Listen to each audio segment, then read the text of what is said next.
c'est la rue, c'est vraiment la rue. Vous voyez, il y a une petite histoire d'amour sur un pont, ça c'est le pont des Arts. Un Parisien, il était amoureux d'une Française et il a écrit son histoire d'amour sur le pont.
Bonjour à tous, bienvenue à cette 8e édition.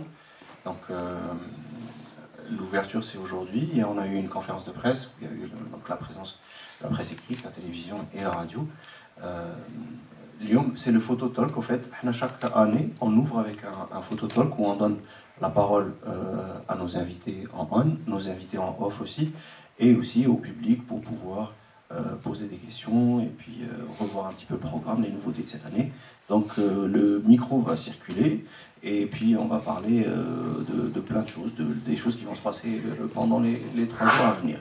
Donc je me présente, je suis Faisal Strala, je suis du club ISO-Club, le club de l'association Les Nomades Algériens. Et donc nous faisons ce festival chaque année, nous sommes à notre 8e édition. Et cette année, il y a quelques nouveautés. Donc, si vous avez remarqué, il y a des enfants dans la salle. Donc, du coup, il y a des ateliers qui sont animés par Creative Land et FI Agency, et en collaboration avec une école. Et je vais les laisser se présenter. Donc, j'appelle Ismaël Lakhlifi pour présenter le projet. Et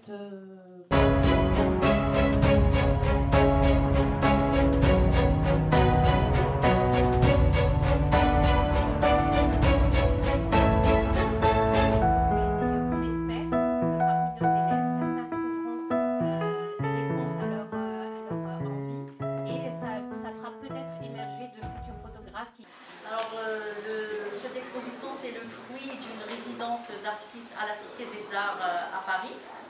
Il y avait un appel à candidature et voilà, j'étais lauréate avec El Moustache d'Alger. On a bénéficié de cette résidence. Et voilà, c'était 3 mois de recherche, de redécouverte. Je me suis redécouverte dans la photographie. Et j'ai fait beaucoup de recherches autour de la photographie, j'ai rencontré beaucoup de photographes, beaucoup de masters aussi. Hein. J'ai eu la chance de faire un masterclass avec Sabine Weiss. Ça, c'est pas tous les jours qu'on le fait. Donc voilà, ça c'était la résidence. Elle m'a permis de revoir mon travail photographique, de faire des recherches et de... Voilà, la résidence, c'est pas juste de produire, mais surtout de consacrer du temps à son art, de revoir ce qu'on a fait, de voir ce que les autres font. Et voilà, ça, on est touché, on est touché par le travail des autres et on est influencé. Et voilà, ça c'était le fruit de la résidence.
La journée du vendredi avec une conférence avec M. Thierry Gérard qui va vous présenter un petit peu son travail, sa démarche. Et ça sera suivi aussi d'un petit débat, un échange de questions. Juste à titre de rappel, je vous rappelle un petit peu le programme de la journée. Donc on commence par ça. Ensuite, il y a eu juste un petit changement dans le programme off. Donc Yasmine Fodil présentera son travail juste au niveau de la salle d'expo. Donc il y aura une table ronde autour des photos. Yasmine pourra dire un mot aussi à propos de son travail. Après ça, il y a un départ vers Christelle pour les... Il y a un couscous, donc on va tous manger faire. Et il y a un départ vers Christelle. Donc pour les gens qui se sont inscrits, évidemment, parce que c'est un bus et c'était sous inscription, l'après-midi sera aussi animé par Sabi System et Canon. Donc il y aura un atelier. Bonjour à toutes et à tous. Donc je vais vous présenter une partie de mon travail parce que en fait ça fait quand même aujourd'hui plus de 40 ans que je suis photographe. J'ai fait des études sérieuses de sciences politiques et de sociologie. Et à la fin de mes études, j'ai décidé de devenir saltimbanque et donc d'être photographe. Comme ça.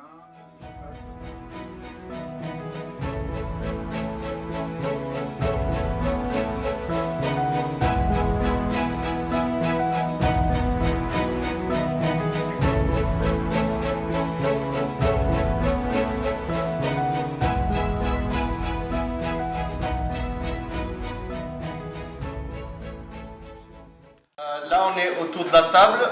C'est le travail de Yasmine Fodil, qui est notre invitée de Tizi Ouzou. Donc, voilà, c'est une série dont elle va vous parler. Elle va vous parler un petit peu de son parcours. Pour vous raconter un peu mon parcours, donc la photographie, je ne saurais pas dire quand est-ce que j'ai commencé à m'y intéresser.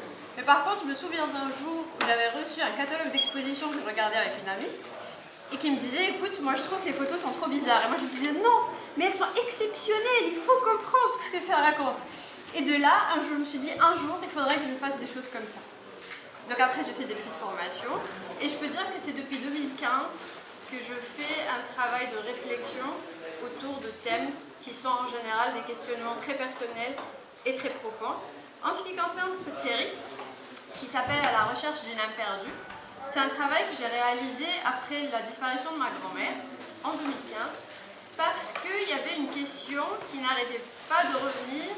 C'était, j'aurais dû lui dire, est-ce qu'elle avait vécu heureuse en étant femme en Algérie? Parce que j'ai toujours vu ces générations comme étant des femmes qui n'avaient pas le choix, qui n'avaient très peu le choix dans leur vie.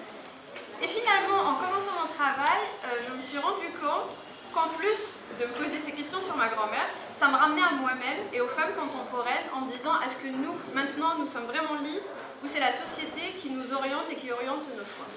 Voilà, donc je vous invite à regarder, si vous avez des questions, je suis là pour y répondre.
maintenant, je vais parler un peu de ce projet de Ciné Méditerranée. Donc, après, je vais lancer la projection.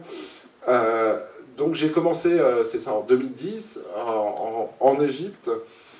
J'ai photographié en fait les salles de cinéma de deux villes. Alors, je ne les ai pas toutes photographiées, mais j'ai photographié celle d'Alexandrie. Ça, c'est le cinéma d'été d'Alexandrie, mais je vais en parler plus longuement après.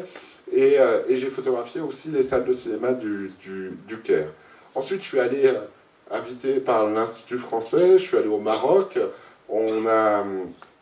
Là, j'ai fait un tour de 6 villes. J'ai photographié les salles de Casablanca, de Meknès, de Tanger, Tétouan, Marrakech et Oujda. Ici, le cinéma est né sur la rive nord de la Méditerranée, notamment à La Ciotat. L'un des premiers films qui a été tourné, c'est à La Ciotat, c'est l'arrivée du train à la gare de Ciotat, mais c'est aussi là où est née la première salle de cinéma. Enfin, c'était un ancien théâtre, mais qui est devenu de façon permanente un cinéma. Auparavant, la projection des films était faite de façon, on va dire, foraine, etc.